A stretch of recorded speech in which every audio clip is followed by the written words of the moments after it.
Greetings and welcome to another episode of SPCA Stories. Hope you are all doing well.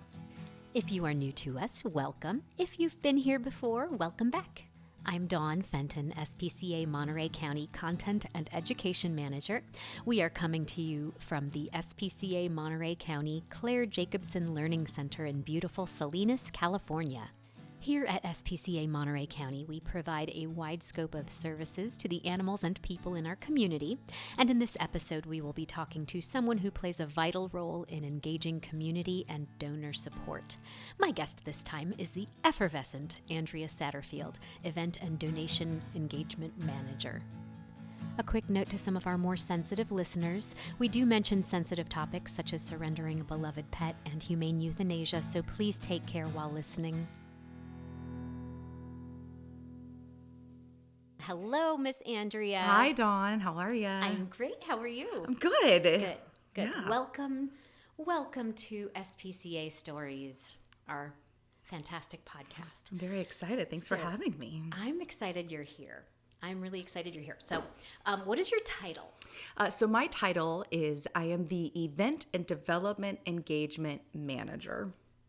So it's kind of a mouthful, but essentially it means that I help with events. So I help plan our annual telethon, our Day of Giving for SPCA Monterey County. I help plan our donor appreciation breakfasts. And then I help people who want to do what we call third-party fundraisers. So there are people who want to do a bake sale and they want proceeds to come to the SPCA, or people who say, 10% of art that they sell will come to us, stuff like that. So it's kind of just helping with the community engagement part of it. Why is that important? I really like it because I think it helps to remind me of how much people like the SPCA. And it's not just, here's my $10, here's my $15. It's here, let me put in work to spread our mission to other people. And I almost find them more engaging. They're almost, I don't want to say more fun necessarily, but they're people that are really, they've really just like soaked up our mission, and they want to spread it with others. And they're people who, might not be like super wealthy and can't make those really large donations on their own, but they have a voice and they're okay to use it. And it just gets our name out there to more people, which is... And they love animals. Exactly, yeah. Just as much as we do. So one of the things that the listeners may not know, so Andrea works for, it's the development department. Yes, I'm in the development department. So here at SPCA Monterey County, we are a completely independent organization. So we do not, when you see the ASPCA commercials, they're fantastic and they do fantastic work, but that is not us. We are all completely separate. So a lot of people get confused about that and they think that, I'll donate to the ASPCA and it trickles down to all the SPCAs in the world, and it doesn't. So we are completely independent. Therefore, the development department and what Andrea does for this organization are vital, because we couldn't do anything for the animals without donor support. Mm-hmm.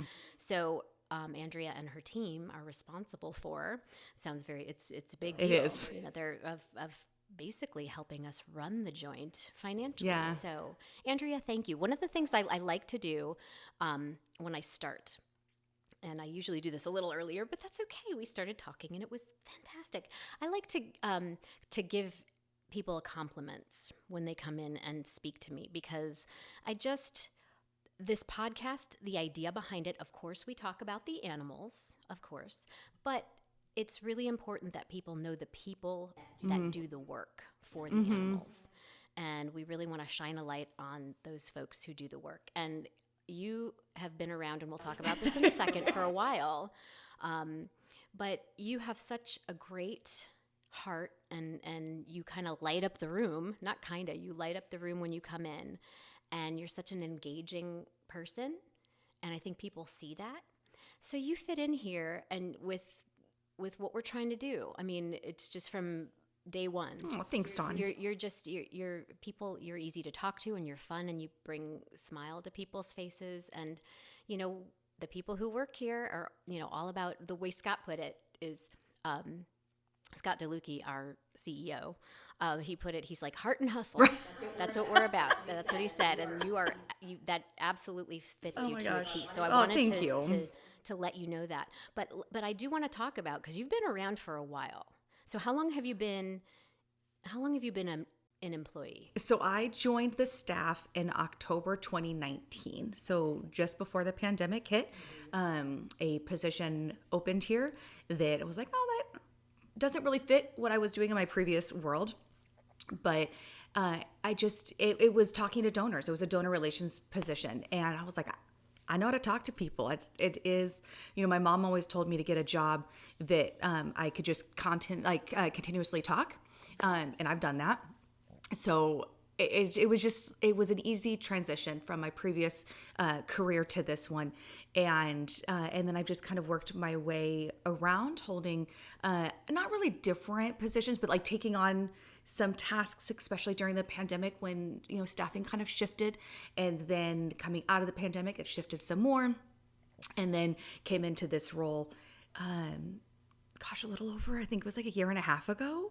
Oh yeah, which seems like yesterday, but yeah, shifted for you a little bit. And it's been really fun. So yeah, just hit 5 years this past October as an employee. Yeah. But before that, tell me about before that. So before that, I was a volunteer, and I actually had to look at a calendar and do some math. So I joined as a volunteer in November 2010, if I am remembering my times correctly. So I continued to volunteer until the month before my hire date. So my last volunteer shift was in September of 2019. So just almost hit that full 9-year mark. And in that time, I spent most of my time down at the barn, and my educational background is in agriculture. I grew up around horses. I grew up, around livestock.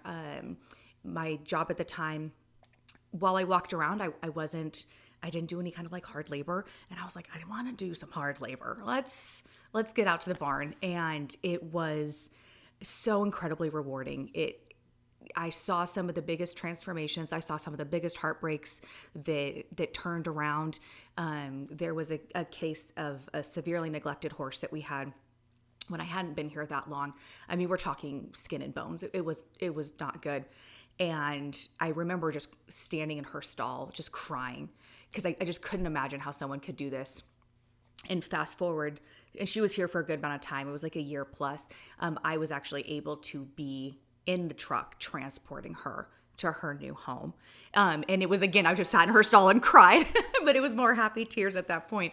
So it was incredibly fulfilling. And one day I was down in the barn doing my shift, and our very own Beth Brookhauser came down, and she helps along with Dawn in our outreach and communications department. And she came down and she's like, I hear you talk for a living. And I was like, yeah, kind of.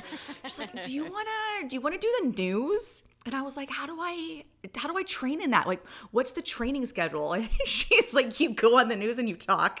Yep. And I was like, okay. And I did that. I don't remember, 6 or 7 years. For Yeah. For a long time. And you were a huge help. It was so much fun. We were a tiny Yeah. apartment, and sometimes we. And you guys need vacations and weekends as well. So I did very early morning pet of the weeks, and I loved it. It was so much fun. And then as I learned people, I learned about all the various events. So I actually started as a special event volunteer. I think I actually just came up with that term myself at some point, because I was like, how do I explain what I do? And so I started doing what we used to have as a wagon walk, which unfortunately went away a couple of years ago. But I volunteered for that and and so many other things. And so, like I said, making that transition from previous career to this one, it didn't seem like a big shift, because I already knew and had such long-standing relationships with so many people that were here, that it was kind of interesting, because it was just kind of like, oh, well, Andrea's now just here 5 days a week instead of just the one. Well, and what's really, I think, I would assume that what's really helpful with what you do for us now in your current role, you've had so much experience in all these other elements here, with the barn and, the special events and, all of that. And so I think us so well. Yeah. And I think that's amazing. That's just such a gift to be able to you start in one place, and you really know it well, but you can use that information to do your Yeah. current job because you're fully Yeah. immersed in what we do. It's And been really that's fun. awesome. In my donor relations role that I had when I first started, one of my big jobs was to do tours. So it's inviting donors to come out, because you would not believe how many people will see something on social media, or they'll get an email or some other kind of cultivation piece, and they're like, all right, here's a donation, here you go. And I'll talk to them. It's like, what prompted your gift? Like, what program spoke to you? Because the breadth of work that we do is just really expansive. And I'll get people back. They're like, I've actually never been out there. I assume you have cats and dogs. And it's like, oh, but it's so much more. Yes. Please come out. And so I would invite donors out, and we would do these big tours. And it was so wonderful, because I could be like, well, 6 years ago, this is what happened in this location. And having that kind of institutional knowledge without being so immersed has just been really fun, because it's all those great stories that a lot of people that come in kind of at where I came in and the job that I was in, they weren't going to know that unless they had been here as a paid staff for a really long time. And it's resulted in people that find out, like, wait, you have dogs, cats, you have horses, you have macaws every once in a while, you have tortoises, you have guinea pigs, like, you have all these animals. I have more money I can give. I can support you more. I can spread your mission. I can do this. I can bring it here. I can do all these other wonderful things. And it's what the mission is about. And it's the compassionate care of animals, and and making people realize that work that we do. And I don't think I could do that if I didn't have that volunteer experience, and bringing in those stories of those horses that, like I said, were just so awful and did such great things afterwards, and went to these loving homes, and it makes it all worth it. Yeah, I love absolutely. it. Absolutely. Yeah, it just cultivating that support is I think you have a gift again. Our whole development team is amazing. They are. And it's interesting because I like to think that we know not everyone is going to be able to give that giant gift, and every dollar counts, and everyone has. Yeah, it does. If you love animals, but every dollar counts. That's Yeah. what I keep saying that, but it's But it's true. Like, we can say it till we're blue in the face. Like, it's so true. I always get so sad when I hear from donors and they're like, I'm so sorry, I only gave $50. And I was like, what do you mean you're so sorry you gave $50? You gave $50. Like, for you, that's a very meaningful gift. And it's huge. we'll do these cultivations, these solicitations, and we'll use the line, like, give something that's meaningful to you. If that's $5, it's $5. If it's $5,000, it's $5 million. Bring it on. But it's every little donation. It's that person who has made the effort to do that. It's that kid who says, I don't want presents for my birthday. I want to give that present, that money, to the animals. Like, make those donations. And it's like, oh, please, Yes. like, my heart. Yes, and it's cultivating, like you said, with the kids. They love animals, Mm-hmm. and they want to do something, and it's taking that desire to help and kind of nurturing that. And that's what we do in the education Yeah. program as well. But as Oh, far as totally. the donation portion of that, they want to give. Yeah. So $5, $10, it all means something, and it's So, we'll yeah, put it to so good much. use. Yeah. Oh, yeah. So, switching back to you. Oh, We're going to switch back to you. So you said that you grew up around, I was going to ask you when animals came into your life. I always, we grew up, I grew up in a small town in the Sierra Nevada foothills, a little itty bitty town called Murphy's.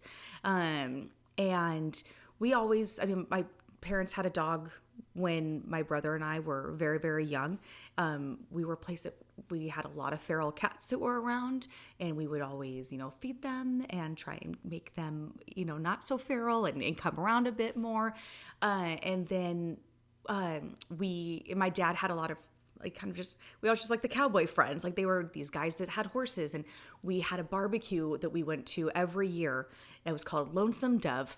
And it started with these guys that would ride off on their horses. They would go to this other guy's house, they'd play some poker, and then they'd ride back, and we'd all watch them ride in.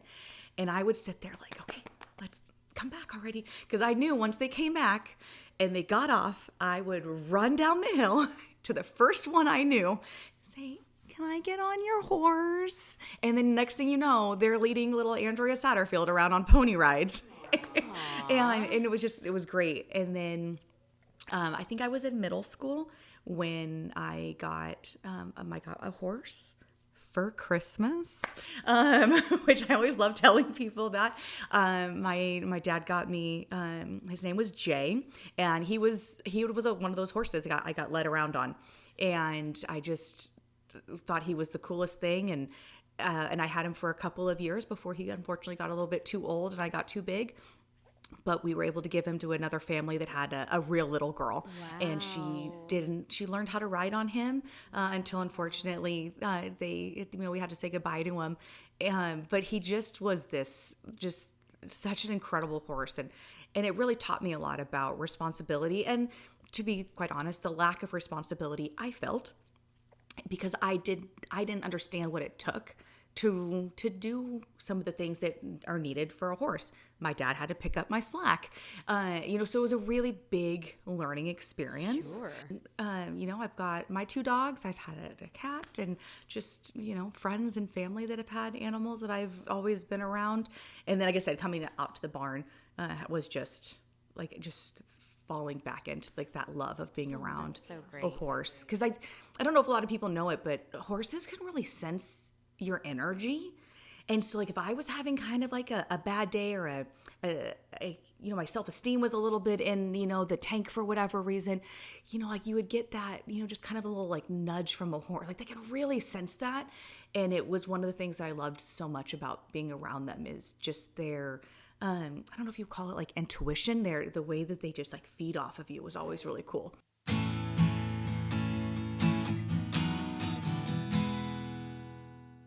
What did you want to be when you were a kid? Oh my gosh, what every kid wants to be. I wanted to be a vet. I wanted to be a dolphin trainer.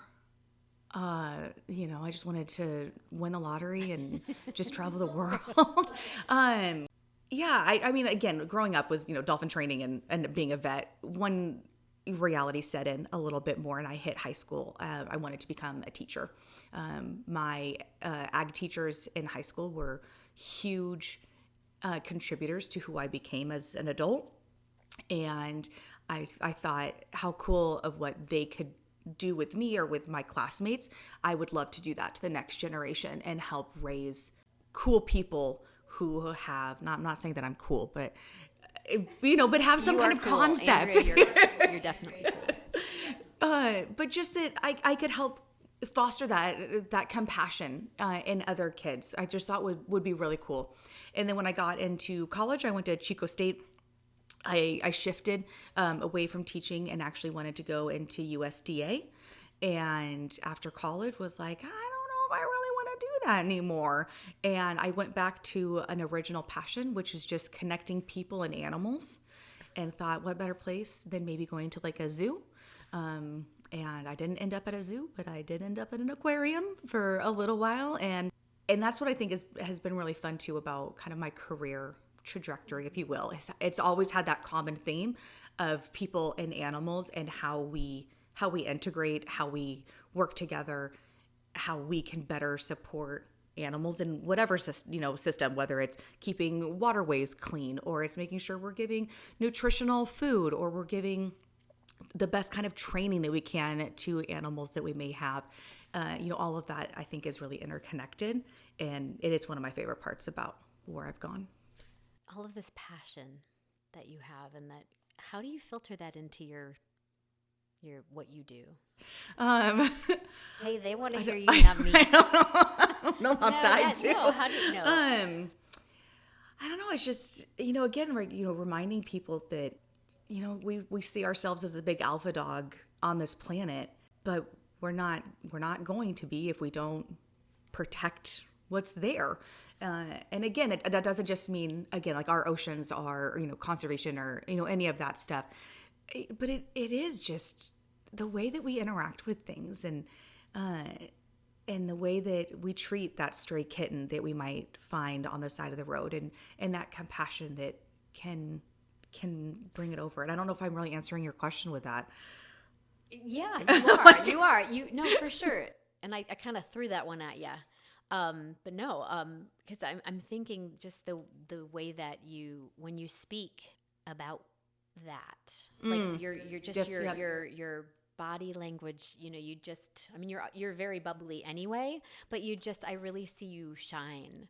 And so I'm wondering how, if I'm not saying how, if that funnels into, if that's what inspires you to do the work that you do on the people side of things. And kind of like what you said at the beginning, I do tend to be somebody that people have an easy time approaching, which has its flaws. Like, how many people approach me at the grocery store? They're like, "Do you know where blah blah blah is?" I'm like, no, I don't.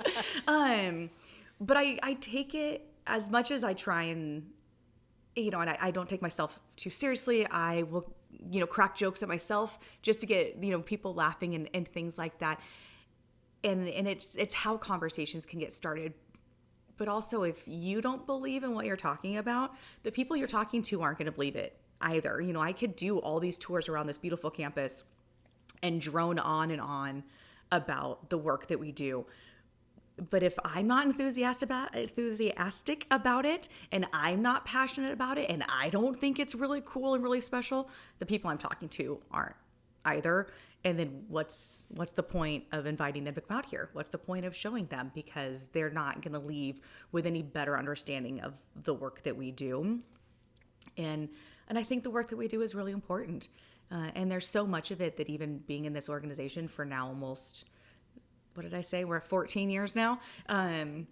There's still so much about it that I don't know about, and I learn new things all the time. And I'm constantly that person that's stopping a staff member or one of our HI officers. They're one of my favorite people to stop, because they know, and I'm not talking about cases that they're working, but laws that go around it, and what they have to know is just mind-boggling to me. And I just love to ask, what's going on?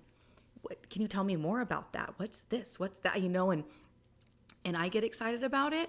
And, then you kind of it's like my own personal tour that they're giving me, and they don't even know it. Well, and I don't want to. Okay, so yes, I'm gonna brag a little bit about us and the world. The world is, do it. We're so lucky. We are. We are really, really lucky, because I can't. There are people who do jobs that are similar to the ones that we do in other places, and I wonder, and I hope that there's happy. That there is happy, and that there is entrenched in it. Mm-hmm. That they it's it feels like a personal responsibility. Yeah. And I hesitate. Maybe this is a little too hippie skippy, but maybe a calling. Totally. No, I totally agree. So yeah. So I was just bragging about us. I completely agree. You'll see people who they work behind the scenes. They're the animal care people. They enjoy the animals. They enjoy kind of more that solitude. And that is what they want. That is their calling. Mm-hmm. And I think that you have to have the opposite to that. You have to have the person who's over here, talk to me. Come ask me all your questions. Am I going to know all the answers? No. But what I do know how to do is get you the answer without making that animal care person self-conscious or wanting to run and hide every time a tour group comes around. Because I hate that. I know we all have a job to do. And I also love when animal care is there's a tour here, let's be scarce, so that they have the room. Mm-hmm. But it's no, I want them to see you working, you doing what you do. And I don't want to impede their job, but I also know that if somebody in the public gets a little too chatty, it's no, I can't handle it. And so I like being that go-between. Because if we didn't have people like you and I who are come talk to me, ask me all the questions, I don't think we would be where we are today. Well, and our staff is, in all the capacities, they're so amazing. Mm-hmm. And the heart is, again, we're all here for a reason. Yeah. The work is hard. It's rewarding, but it can be really difficult at times. And I think we're kind of fiercely loyal, or not loyal. Yeah, loyal for sure, but we're protective. That's the word I was going to say. We're protective over each other because we do play certain roles, and there's a lot of respect.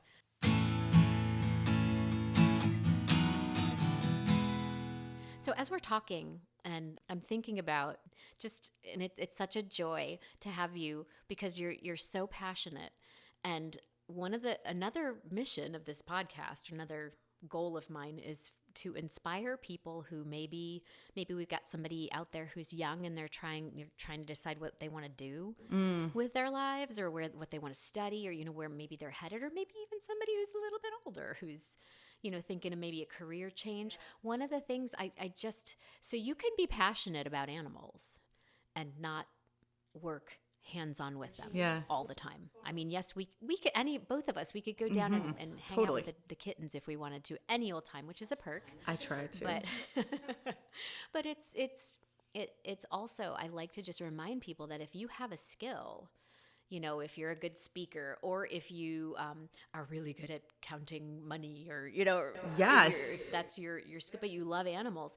Like with the kids, sometimes I will go to and do a presentation on career day, and I tell them about what I do, and they're like, wow, because it's like, you don't have to just be a vet or a dog walker or a groomer to work with animals. I mean, there are so many things that you can use whatever you're really good at, or to work with the animals. It's pretty cool. So I'm just totally throwing true. that out there and you're the perfect person to talk to about this because you're so passionate and you know so much about animals, and you're an event coordinator. Yeah. So it's all those things. There's something for you out there. Mm-hmm. And, we have, like I said, the gal who enters our data, she has to have the computer and the software and all of that. She has to know what that is. She is incredibly passionate about animals. Yes. You think of like our finance team that is helping get the money into the bank and doing our taxes and making sure we're staying on the up and up, and they're passionate about it. So yeah, Dawn, that's a really great point. There's so many things that you can do. Absolutely. Like community outreach, which is my department. I mean, we do all the social media. That's like a whole other arm of things. And, it's our job to kind of see from the world's point of view who we are, and how do we clarify things, and how do we talk about things? Yes. How do we let people know that there's an adoption event coming up? So that's like a whole different, and we could do that without ever touching an animal at all. Totally. We do. Yeah. We go down all the time.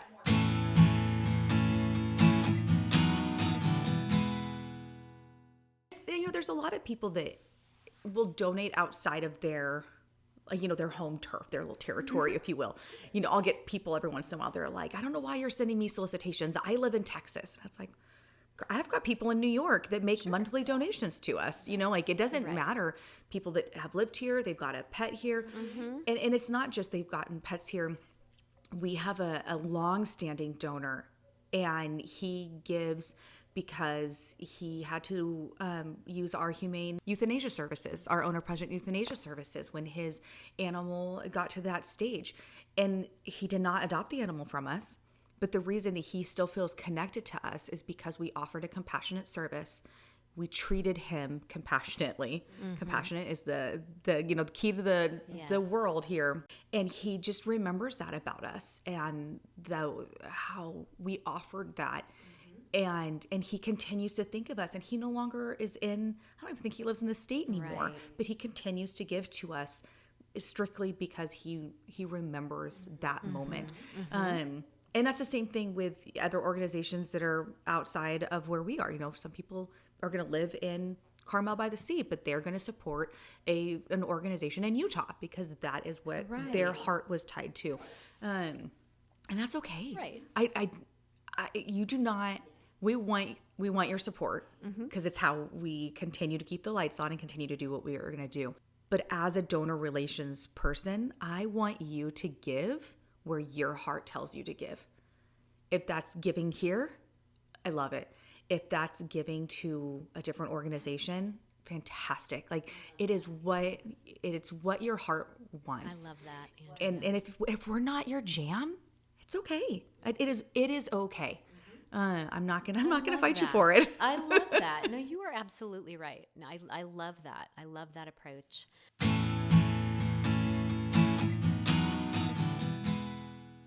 What do you wish people knew about what you do? Oh man, that's such a good question. What do I wish the people knew about what I do? I don't know. You really have stumped me on. I guess just, it's just Like if you go to a party, and you're like, hey, you're meeting someone for the first time, and they're like, so what do you do, Andrea? Yeah, I guess it's a lot of like I said, the event stuff, and it's not just being there the night of the event or the day of, or, whatever, to do the event. It's just the months that lead up to it. And I try really hard not to, toot the horn of like how hard we work, because everybody in this organization to some capacity works really hard. For some people, their really hard day's work is that singular day, because they go in, they do that job is done. The next day they come back. For a lot of my events, I'm planning for these events for months upon months. And sometimes it feels like all year long. So I think sometimes, I feel that I can be kind of seen as just like, I'm the party planner. It's just, I get to go out and have fun and talk to people. But there's a lot that goes into it. And it's a very integral, detailed things that, because the organization has built so much over the years. I mentioned our Wagon Walk event. It went away, and some of the aspects of Wagon Walk have come into our Day of Giving telethon. And so it's trying to figure out how to move those pieces and how to keep them organized and detailed and moved around. And that can be it can be a little difficult sometimes. And I try and get sponsors to come. And so it's making a lot of calls, and everybody's busy. So it's like, oh, did you want to come back and be a sponsor? Oh, I'm really busy right now. I'm like, so am I. But I just need a yes or a no, and how much, and then I'll leave you alone. So some of these are like, it's like you're a wedding planner. Yes. And I think, if the listeners out there, let that sink in, that can be a lot. And so there are probably, you work for something that happens one day, but it's all that work that leads up to it. And also for those listeners who probably don't know what Wagon Walk is, it was kind of like a walkathon kind of thing with it was really fun. It was very fun. We did it forever, and then it sort of, we moved on to something new. So that's what Andrea is referring to. And it was a lot of work to produce that for one day. Yeah. And it was a lot, and it was fun. Yeah, and I remember when I was told that Wagon Walk was going away, there was a huge part of me who, as a volunteer and as someone who enjoyed the event, I was so sad. But then that event person that I was at the time was thrilled, because I could not imagine trying to put that event on because of the scale that it was. And I mean, the sheer amount of people that came, not just as the walkers, but as the vendors, and like everything else was just a little mind blowing, especially as baby event Andrea, as she was 4 years ago. Now it's still daunting to think about, but I think I might have handled it a smidgen better. But yeah, it's not always, just the party of the final thing. And I think something else to kind of know too is, sometimes it can feel almost a little anticlimactic, because it's like the day comes, it's like wonderful, and then the next day it's like it never happened. It's like all like the party cleanup, and then it's like, okay, like on to the next Day of Giving, here we come. So yeah, it can be a little like, wait, where's my like 10 minutes to just sit and relax after just throwing a 500 person breakfast with Dawn's favorite quiche. Yes, I love the quiche. You sure do. It's a big thing. So what are your hopes for the future of animal welfare? That's a big question. Oh gosh. Is that people realize that there are other alternatives to leaving your dog on the side of the road or abandoning cats in a field. There are judgment-free places that can help and that want to help. Again, we talk so much about the breadth of work that we do. And I mean, maybe one of these days you should do like podcast on just talking about every single program. It'll fill up an entire hour because my gosh, like there's so much that we do. One of my favorite programs, I don't know if I can say that because I think they're all my favorite, Dawn. But a program that we've had, and you can definitely speak more to when it got started, is our pet food bank. And it's always been a program I have liked. I always have thought it's been really cool. I might get emotional for this. During the pandemic, I was very lucky to I volunteered my work time to go out. I went to Castroville, and I can't remember now where the other place that I went, but I went to 2 off-site locations with our box truck, our disaster relief vehicle, filled floor to ceiling, front to back with dog food, cat food, foods for birds, rabbits. I mean, like the whole like array that we could feed. And going to this place, and it was like, oh, there's a few cars, and like coming around the corner and being like, oh my gosh, those are not a few cars. Like this line of people that need food for their pets stretched for blocks. And I was so blown away by that. And it was like, okay, well, we're just gonna put our nose to the grindstone and we're gonna work through this. And watching these people come through, but seeing how happy they were, that there was relief on the other end. And without that food, they were not gonna be able to keep their pet. And so to know that there are services like those that we offer, it's not just, you're having a hard time, you can't take care of it. Okay, bring it here. We'll do what needs to be done and we'll find it a better home. That's not what we do. That's not what we want to do. That home for that cat, its best home is with you. I think about my dog. I have 2 dogs. Both are very reactive. One is reactive in a very shy, fearful way. The other can be a little aggressive, especially towards other dogs. And I just think of, if he were in a different home, what that would be. His best home is with me. Again, I'm not the best dog mom in the entire world, but I know what he needs, and I'm able to give it to him. And same thing with my little terrier that just is terrified of her own shadow most of the time. I can get that. So to have people that come through and it's like, this dog's perfect home is with me. But if I don't get support, I'm not going to be able to keep him. And it's like, great, here's food. Do you need vaccines? We've got low-cost vaccines at our clinic. You need some behavior training? We have a free behavior hotline. You just need to talk to somebody about what's going on? Call us, we'll talk to you. And it's those things that I want people to know, that there are more options out there, because we want to work with you. Our facility is great. Our shelter is beautiful. It is comfortable. We have beautiful music that plays, and they've got big comfy beds and all of that. And we don't want the animals sitting here in the shelter waiting for that forever home when they already have one that just needs a little added support.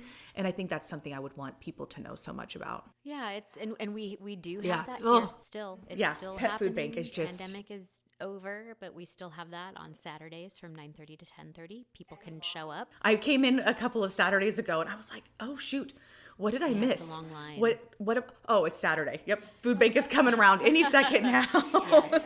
Yeah, and there are people who need that, and Yeah, and it's okay. And we don't ask questions. We don't make you show us a paycheck stub. If you need food, you can come on Saturdays from 9:30 to 10:30, and we will supply you with a week's worth of food for your pet. So yes, that's a very important service that we. And it's not just cats and dogs, right? Like you can, and if I remember correctly, it's like you call ahead and it's like, we can help with, hay and straw, and stuff like that. So it's not just it's not just those cats and dogs. It's so many other options that are out there.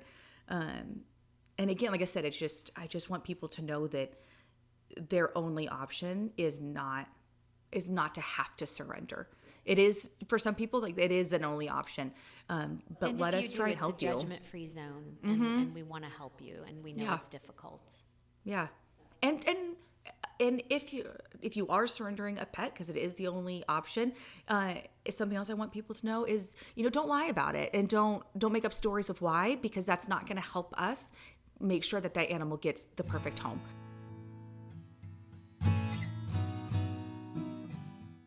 So, Andrea, is there a question that you wish I'd have asked you? How I got to be so fabulous. Just kidding. I don't think so. I think we heard the answer to that, how you got to be so fabulous. We've heard Ridiculous. Yeah, That's why. we know. If there's not, that's okay. No, I don't really think so. I don't know. I guess a question would be like, why work here? Like, why this organization? Yeah. But I think, come out, see us for yourself. Look at volunteering, look at job postings and things like that, because it's not just the fact that we're a shelter, but it's the people that are here that make it worthwhile. You mentioned our CEO, Scott, this earlier on. And I mean, you talk about wanting to like move heaven and earth for, a CEO, because he's right there moving heaven and earth with you. He's in the trenches with us. Any member of our senior staff, our VPs, same thing, managers, everybody is working together. And I don't really think there's anyone in this organization that takes themselves too seriously, which makes it 10 times more fun to come to work, because especially again in my little office space, there's several of us in a row. And so you'll hear conversations that start on one end of the hall, and then just like the little gaggle like comes around because everybody starts chiming in. And it's a fun atmosphere. I'm not saying that it can't be stressful, but we have a lot of fun. And I think if we didn't have fun, we wouldn't keep the staff, because I mean, and I'm so sorry, you've been here 16 years, right? Yeah. Beth has been here, think of like our HR, gals, you get so many people in this organization that have been here for so long. We work for a nonprofit. It's not for the paycheck. Like nobody works in a nonprofit and expects to become millionaires. We do it because we're passionate, but there's other nonprofits that offer equal passion. But I think ours there's just something kind of special in the happiness around here. We're family. We are, and it can be dysfunctional, and that's okay. Like, I mean, everyone's family is. Anyone who says they aren't, they're suspicious. But yeah, I do. I think we are. There's times where I've definitely broken down and needed a hug, and it's right around the corner. Or I need someone to tell me, be a big girl, put your big girl pants on, and let's go. And now that's fantastic, and I love driving up this little hill and parking, and I get here usually kind of early before a lot of other people, and so like I'm the first to hear like the roosters, and like it's just, I'm like, hey roosters. My favorite is if we have a donkey and it'll start braying, and I'm just like, oh, that's like one of the best sounds ever. It just makes me giddy. Yes, there is something about this place. Like I'll be working here and I'll hear a horse, because sometimes we have a horse just in right the back, up the hill, in our back stalls over here. And I'm like, oh, okay. Cool. All right. Yeah, it's really fun.